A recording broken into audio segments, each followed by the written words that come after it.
ఏంటి విరాట్ ఇది? సార్ నాది వచ్చిన రిక్వెస్ట్, ఈ కేసులో హర్షని ఇన్వాల్వ్ చేయకండి సార్. ప్లీజ్ నా ఒక్కడి మీద కేసు ఫైల్ చేయండి సార్. అలా ఎలా కుదురుతుంది సార్? రంజిత్, సరే అయితే నువ్వెందుకు లొంగిపోతున్నావు?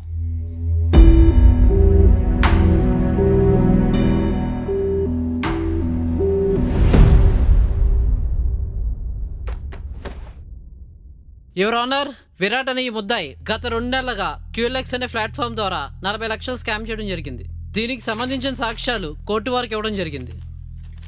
ఈ సాక్ష్యాలు పరిశీలించి ఐపీసీ సెక్షన్ 419 అండ్ 420 ప్రకారం కఠిన శిక్ష విధించాల్సిందిగా కోర్టు వారిని కోరుకుంటున్నాను. That's all your honour. Virat, నీ తరఫున వాదించడానికి అడ్వకేట్ ఎవరైనా ఉన్నారా? లేరు సార్. నువ్వు చెప్పుకునేది ఏమైనా ఉందా? ఎస్ యువర్ ఆనర్, ఆయన చెప్పినవన్నీ నిజాలే. మీరు నాకు ఏ శిక్ష వేసినా పర్వాలేదు, కానీ నేను 2 నిమిషాలు మాట్లాడాలి సార్. నీ వల్లే కదా నా ఫ్రెండ్ చనిపోయాడు. ఆర్డర్ ఆర్డర్, నువ్వు చెప్పమ్మా విరాట్. మేము చాలా మిడిల్ క్లాస్ సార్. ఏ రోజుకి ఆ రోజు లెక్కలేసుకుంటూ బ్రతికేస్తాం. నాది కూడా సేమ్ కదా సార్. కెమెరా కొందామని క్యూలెక్స్లో యాడ్ చూసి అది స్కామ్ అని తెలిసి మరీ మోసపోయింది సార్. పోనీలే, ఇంకెవరు నాలా మోసపోకూడదని క్యూలెక్స్ వాళ్ళతో మాట్లాడి కంప్లైంట్ రైజ్ చేశాను సార్. పోలీస్ స్టేషన్లో కంప్లైంట్ కూడా ఇచ్చాను సార్. వాళ్ళు కేసు పట్టించుకోవడం సంగతి పక్కన పెడితే 2000 కేసు అండి, నీ కేసు పట్టించుకుంటే గవర్నమెంట్కి ఎంత ఖర్చో తెలుసా అని నన్ను తిట్టి పంపించేశారు సార్. నాకు బాగా కోపం వచ్చింది సార్. స్టేషన్ నుండి బయటకు వచ్చేసారు. చాలా బాధపడ్డాను సార్. 2000 అయితే మనీ కదా, 2000 స్కామ్ చేస్తే ఎలానే వదిలేస్తారా? బాగా ఆలోచించాను సార్. అప్పుడు వచ్చింది సార్ ఈ ఐడియా. అంతే సార్, నెక్స్ట్ డే స్టార్ట్ చేసా. 1 మంత్లో మా అప్పులని తీర్చేసా. అలా ₹1 కోటి సంపాదించి ఆపేద్దాం అనుకున్నాను సార్. కానీ కరెక్ట్గా అదే టైంలో మా ఇంట్లో తెలిసిపోయింది సార్ నేను స్కామ్ చేస్తున్నానని. నా పేరెంట్స్ కూడా నన్ను ఇంట్లో నుంచి గంటేశారు సార్. నన్ను ప్రేమించిన మేర కూడా నన్ను వదిలేసింది సార్.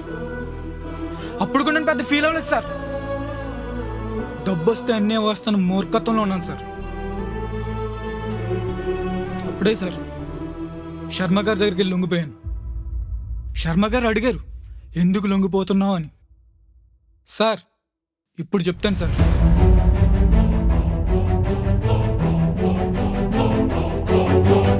అమ్మా బయటికి వెళ్ళి వస్తానే. ఒరే సంజయ్, నానా నీ అకౌంట్కి 10,000 ట్రాన్స్ఫర్ చేశాను.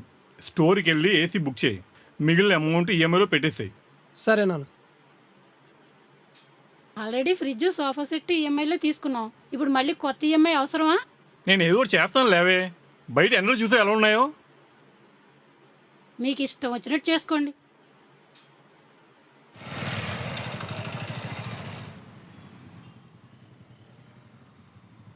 అన్న మనకు ఒక ఏసీ ఒకటి కావాలన్నా. ఈ రోజైనా ఇన్స్టాలింగ్ అయిపోద్ది అన్న ఈవినింగ్కి. ఈరోజు అయితే అవ్వదు, మినిమం 3 days. ఈరోజు అవ్వదు స్వామి, సీజన్ కదా స్వామి. మినిమం 2-3 days పడుతుంది. అదే ఏసీ స్టోర్కి వచ్చాను, వాళ్ళు 3 days పడుతుంది అన్నారు నన్ను ఇన్స్టాల్ చేయడానికి. ఈరోజు అవ్వదంట. చూడరా. అరే రాజేష్, చెప్పరా. ఏసీ రోజు తీసుకుంటే ఇవాళ ఇన్స్టాల్ అయిపోలరా మనకి. అలాంటి షాప్ ఏమైనా ఉందా? ఆన్లైన్లోనా? సెకండ్ హ్యాండ్ ఎందుకు? క్యూఎల్ఎక్సా? సరే సరే నేను ట్రై చేస్తాను. పెట్టి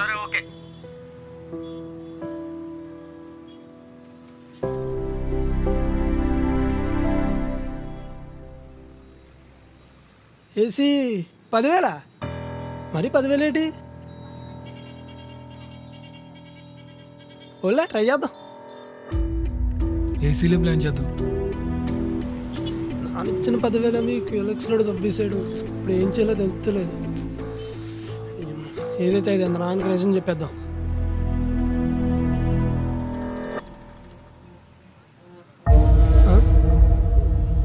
ఎరా అన్నీ మానేసేవంట కదా. ఎక్కడికి రా, మాట్లాడితే మొత్తం ఎక్కేదిలే. మాట్లాడు, అన్న మాట్లాడుతున్నాడు కదా. సరే చెప్పండి. ఇది తీసుకో. ఇప్పుడు నేను ఇవన్నీ మానేశాను. నీకు కదలేరా, నీ వీధిలో రమేష్ గడికి.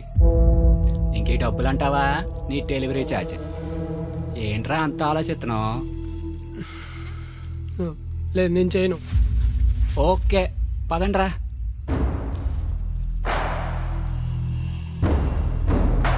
రే రమేష్ కనిపించాడు.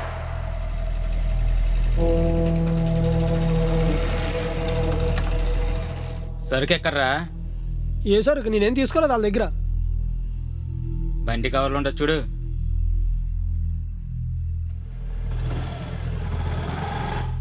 వీడేంటి ఇక్కడ ఉన్నాడు? చిన్న పని వచ్చింది.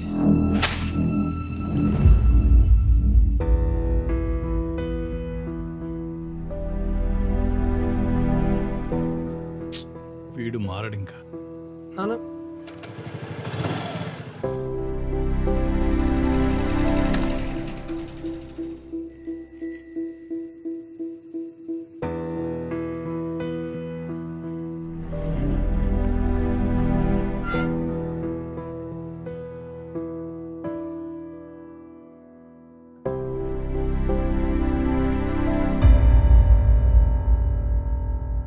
ఒకసారి వ్యసనానికి బానిసైన వాడు జీవితంలో మారడు అన్నదాన్ని తప్పని నిరూపించావనుకున్నా, కానీ మళ్ళీ నువ్వు అదే రిజన్ చేసావు.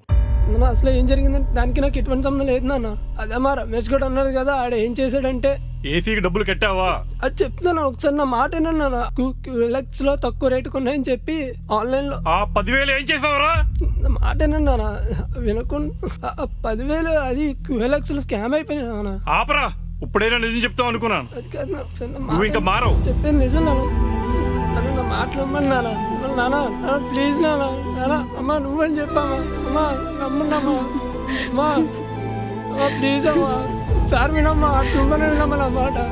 అమ్మా నేను ఎలాంటి వాటికి బాధ్యత అవ్వలేదమ్మా. నేను ఎలాంటి చట్టాలు వాటిని నేర్చుకోలేదమ్మా. 10,000 స్కామ్ అయిపోయినాయమ్మా. ప్లీజ్ అమ్మా. అమ్మా నీ మాట నమ్మడమ్మా. నేను ఏ తప్పు చేయలేదమ్మా. నాన్న వినాలా మాట వినాలా?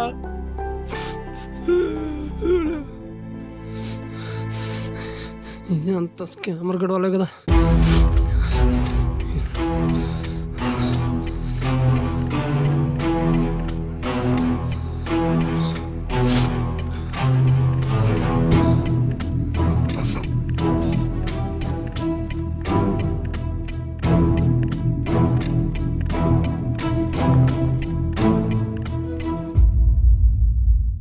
ఓకే, నేను చూసుకుంటాను, నువ్వు వెళ్ళు.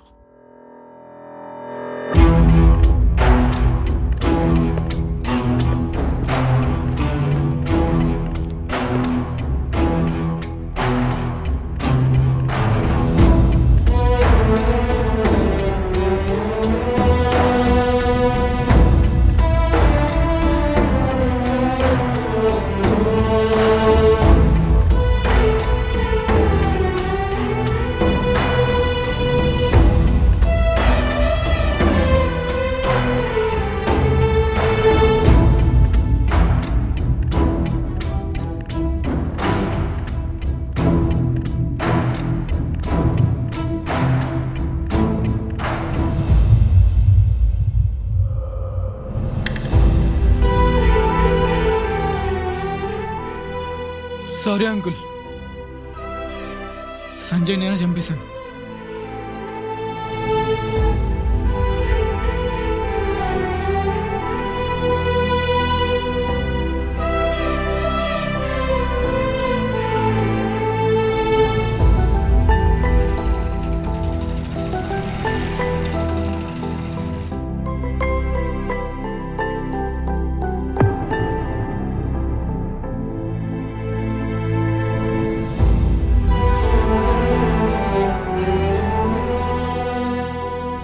వాడి ఆఖరి మాటల్లో కూడా నీ గురించే మాట్లాడాడమ్మా.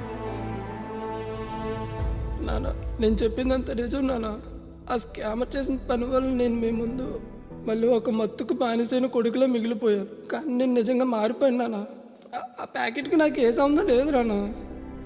మీరే నమ్మకపోతే ఇంక నన్ను ఎవరు నమ్ముతారు నాన్న? ఇప్పుడు విరాట్ అన్న పక్కన ఉంటే కనీసం మీకు అర్థమయ్యేలా చెప్పేవాడేమో నాన్న. ప్రతిసారి మీ నమ్మకం కోల్పోతుంటే తట్టుకోలేకపోతున్నాను నేను. చచ్చిపోవాలనిపిస్తుంది నేను. అందుకే నేను ఈ డెసిషన్ తీసుకున్నాను. నేను థ్యాంక్స్ చెప్పుకోవాల్సింది ఎవరికైనా ఉందంటే నాకు జన్మనిచ్చిన మా అమ్మ నాన్నకి, నన్ను మత్తు నుంచి బయట తీసుకొచ్చిన విరాట్ అన్నకి, నా చావుకి నన్ను స్కామ్ చేసిన స్కామర్కి కానీ, నా మీద నమ్మకం కోల్పోయిన మా అమ్మ నాన్నకి కానీ ఎటువంటి సంబంధం లేదు.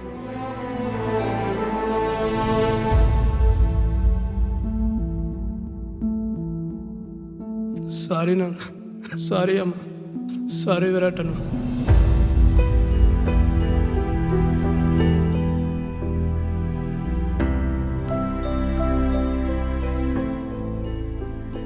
సంజయ్ శ్రద్ధాంజలి పోస్టర్ చూసే వరకు అర్థం కాలేదు సార్ నాకు. నేను ఒక ప్రాణం తీసేసా అని. 10,000 కదా కొట్టేస్తే ఏముంది తిరిగి సంపాదించుకుంటారులే అనుకున్నా. దానివల్ల ప్రాణాలే పోతాయని తెలియలేదు సార్.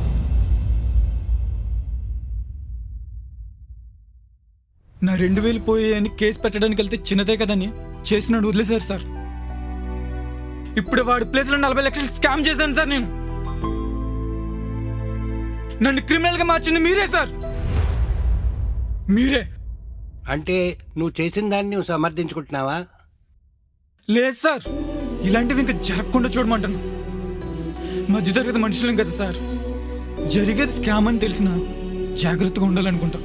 రెండోసారి స్కామ్ రా బాబు దానికి దూరంగా ఉండాలనుకుంటాం. కానీ మూడోసారి మాకేదో అవసరం వస్తుంది, ఆశ పుడుతుంది. అప్పుడు మాత్రమే ఖచ్చితంగా మోసపోతాం సార్, ఖచ్చితంగా మోసపోతాం సార్. మాకు అపరిచితులకు ఓటీపీలు చెప్పొద్దు, పాస్వర్డ్ షేర్ చేయవద్దు, తెలియని లింక్స్ మీద క్లిక్ చేద్దాం చెప్పడం కాదు సార్. అలాంటి కాల్స్ మెసేజెస్ మా వరకు రాకుండా చూడండి sir. It's impossible your honour. ప్రజలే అప్రమత్తంగా ఉండాలి. అలాంటప్పుడు సామాన్యులు స్టేషన్కి వెళ్ళాలంటే భయం పోయేలా చేయండి సార్. 2,000 కేసు అయినా 2 లక్షల కేసు అయినా స్టేషన్కి వెళ్ళి కంప్లైంట్ ఇస్తే న్యాయం జరుగుతుందని నమ్మకం నింపండి సార్. నాలాంటి క్రిమినల్స్ నాతో ఆగిపోయేలా చేయండి సార్, నాతో ఆగిపోయేలా చేయండి.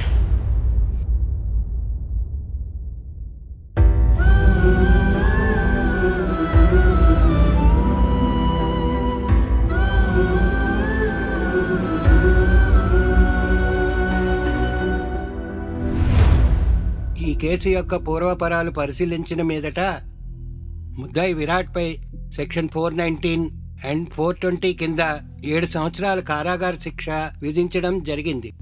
అదేవిధంగా పోలీసు వారికి స్కామ్ జరిగిన డబ్బుని రికవర్ చేసి వారి వారి అకౌంట్స్కు పంపించాలని, అలాగే ఇటువంటి కేసుల్లో ఇక మీదట ఎటువంటి నిర్లక్ష్యం జరిగినా తీవ్రమైన పరిణామాలుంటాయని పోలీసు వారిని హెచ్చరిస్తున్నాం. అలాగే మాదక ద్రవ్యాలను మరియు మత్తు పదార్థాలను అరికట్టడానికి పోలీసు వారికి పూర్తి స్థాయి అధికారాలు ఇవ్వవలసిందిగా గవర్నమెంట్ని ఆదేశిస్తున్నాను. The court is అడ్జర్న్డ్.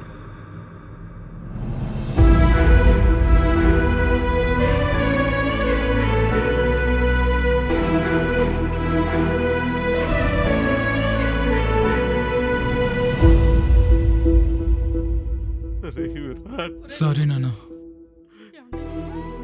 మీరా నన్ను క్షమించమని అడిగే అర్హత కూడా నాకు లేదు. హర్ష, ఆ మనీ అంతా శర్మ గారికి ఇచ్చే, ఎవరి దానికి ఇచ్చేస్తారు. రే ఏదైనా ఇద్దరం కలిసి అన్నావు కదరా.